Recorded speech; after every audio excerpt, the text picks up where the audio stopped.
Nakakabaw. O, sige na. Pasikip ng pasikip ang mundo ni Harry Roque, mga kakabsat. Ako po, Harry Roque. Sige, tingnan natin yung version mo, ha. Ni Atty. Enzo. Pwede na mag-cash in sa Bayad Center. Dahil PAGCOR accredited. Insured ang player wallet mo. Kaya naman. O, pasikip ng pasikip ang mundo ni Harry Roque, mabsat.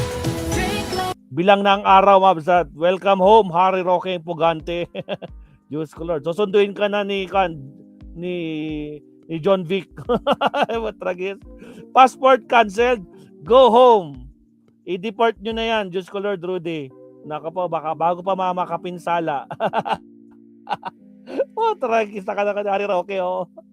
Nakakaya from international lawyer to Pugante. My goodness. Wala nang maraming paligoy-ligoy pa. Diretso sa punto na. Maiksi lang ang komentaryo, pero diretso sa punto. Maraming kuro-kuro. May tiwali, may totoo.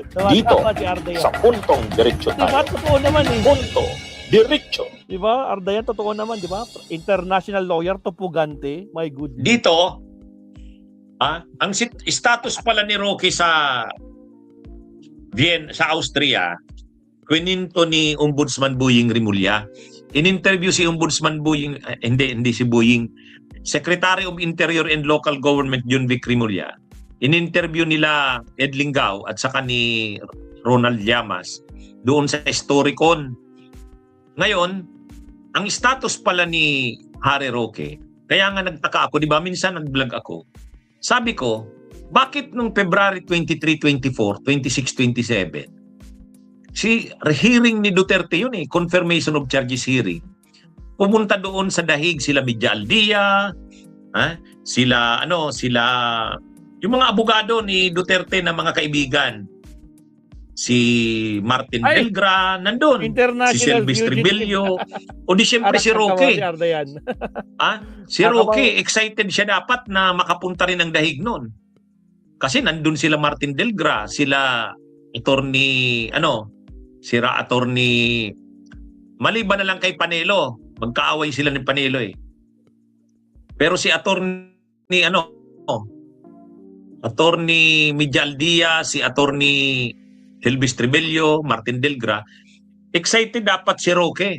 At saka dapat dahil hearing ng kaso ni Duterte yon and confirmation of charges hearing, dapat nandun siya.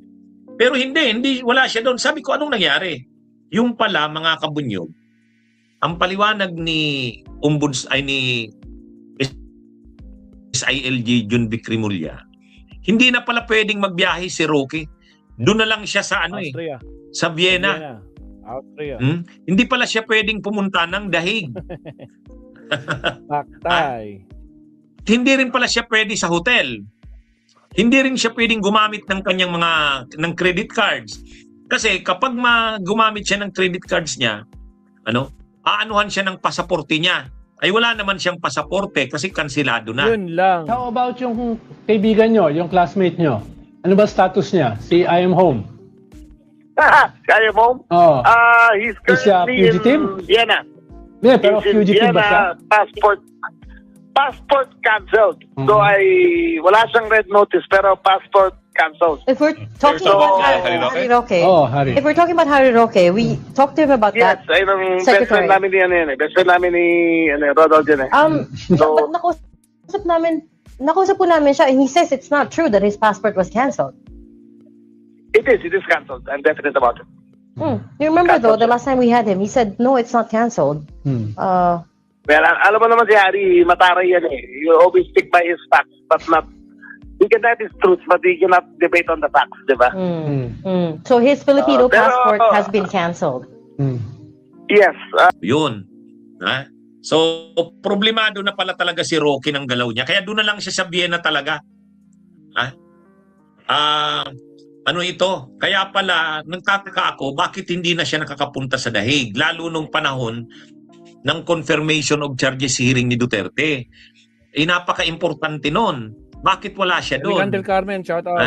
Yung pala, talagang hindi na siya makagalaw. Doon na lang siya pala sa Vienna, Austria. Kasi nag-apply nga siya doon ng political asylum. O, hindi pa, ano yan eh, ang passport niya canceled na. Kansilado na ang passport niya. O dahil kansilado ang passport, hindi siya maka-stay kung saan saang hotel. O, hindi rin siya makagamit ng credit cards niya. Kasi, syempre, pag nasita siya tungkol sa kanyang passport, wala siyang maipakita.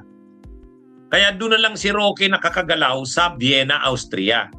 O ngayon, ang sabi ni Ombudsman Buying, pag lumabas pa ang red notice niyan kasi lalabas na raw, lalong hindi na makakagalaw si Roque.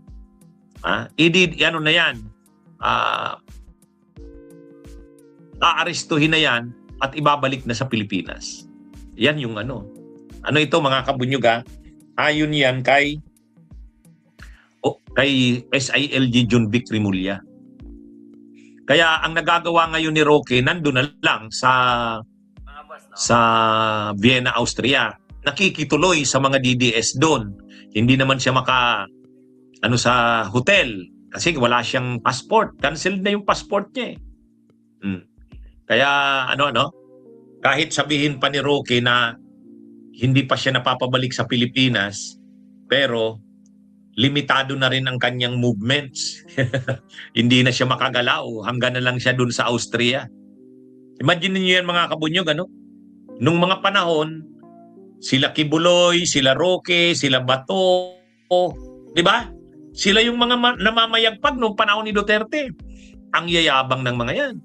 Si Roque, si Kibuloy, si Bato, nung mga panahon nila, parang akala mo mga Diyos sila, mga hari.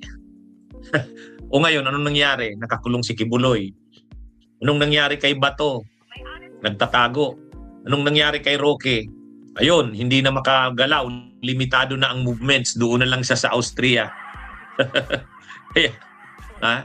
Yan yung yan yung karma, Yan yung karma. Kung ano kayo makapangyarihan, kung ano kayo kayaman. Nagkamal siya ng matinding yaman panahon ni Duterte. Kaya lang, sa sobrang gahaman ni Roque, nakita niya, malaki ang pera sa Pogo. Nakita niya si Alice Guo, may malaking compound lang ng Pogo sa Bamban, Tarlac. Ang yaman na. Nakita niya yung malaking compound sa Porac, yung nirerentahan ng Pogo doon. Doon niya pinastay yung kanyang EA, si AR, Dila Serna, doon sa Porac. So nag-isip din si Roque magtayo rin ng compound ng Pogo doon sa Bataan. Ayun, kailangan niya ng malawak na lupa o nangamkam ng lupa umano. Yun lang. Ngayon, kinasuhan na, attorney. Tapos, na-involve sa Pogo doon sa kay Cassandra Leong na Pogo, illegal na Pogo. Tumulong siya sa paglakad nito, ng mga permits nito. Tapos mayroon siyang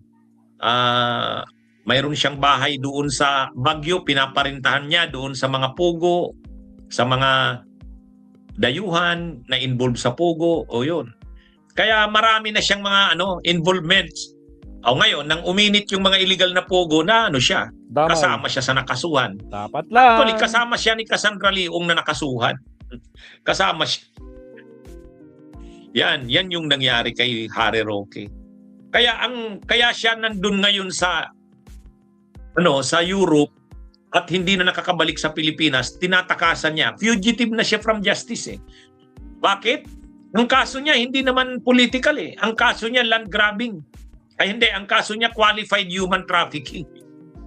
Pareho nila Cassandra Leong. Kaya yan mga kabunyog. Tapos may bago na naman ngayong sampa sa kanyang kaso. Land grabbing.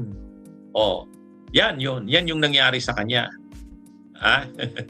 So, ano ito ngayon si Roque? Yung yaman niya, kung gaano man siya kayaman, yung mga nakuha niya dyan sa illegal na Pogo na yan, yung mga nanakaw niya sa panahon ni Duterte, wala. Hindi niya mapakinabangan ngayon yan. Hindi niya nga siya maka-stay sa mamahaling hotel kasi kansilado na yung passport niya. Yan ang nangyari kay Roque. Kaya grabe ang ni Roque na mapatalsik na ang Pangulong Marcos at mailuklok na si Sara. Kasi alam ni Roque na yun lang ang kanilang pag-asa pag si Sara na ang presidente. Ayan. Kaya lang, wala namang nangyayaring people power, wala namang nangyayaring kudit. Tapos ngayon naman, nakala nila talagang malala na ang kalusugan ni Pangulong Marcos. Ano na ito? Sabi nga, patay na daw eh. May mga binigay pang oras kung anong oras na matay. Matindi. Naniniwala naman si Roque doon. Sabi niya, hindi na daw makita si ang tawag niya kay Bongbong, kay Marcos, bangag. Kaya dapat daw si Sara na ang manumpa. Nangarap ng gising sila Roque. Anyway, mga kabunyog, yan yung sitwasyon ni Roque. Kaya ngayon naghihintay siya ng kanyang asylum, yung political asylum application niya. Ang inaasahan ni Roque, magagrant yun. Kaya lang, malakas ang posibilidad hindi magagrant yun. Kasi ang mga kaso niya sa Pilipinas hindi naman political eh. Hindi naman political ang kaso niya dito. Qualified human trafficking at saka land grabbing. Hindi yan kakatigan ng Austrian government. At ito pa yung ngayon, malala ngayon. Lalabas na ang red notice ng Interpol. O yan, pag lumabas na yan, papabalikin na siya sa Pilipinas. Tapos ang maliligayang araw. Kahit hindi lalo na hindi pa naman lumalabas yung kanyang political asylum, pag lumabas yung Interpol red notice, dadalhin na siya sa Pilipinas. Bunyog, halika na kasama ka. Bunyog, Lumili talaga ang mundo ni Harry Roque at hindi tayo magtataka. So baka next month nandito na siya, ma'am. Sa dala-dala ni John Vic. Diyos ko. Yan ang tiyempo, paano niya papababain? O siya, mag-isang topic po tayo bago tayo mag-end. Punta tayo kay Badcaster tayo. Kung hindi kay Badcaster, kay Attorney Rene Bueno. Check lang muna natin si Badcaster kung mayroon ba siyang dapat ipag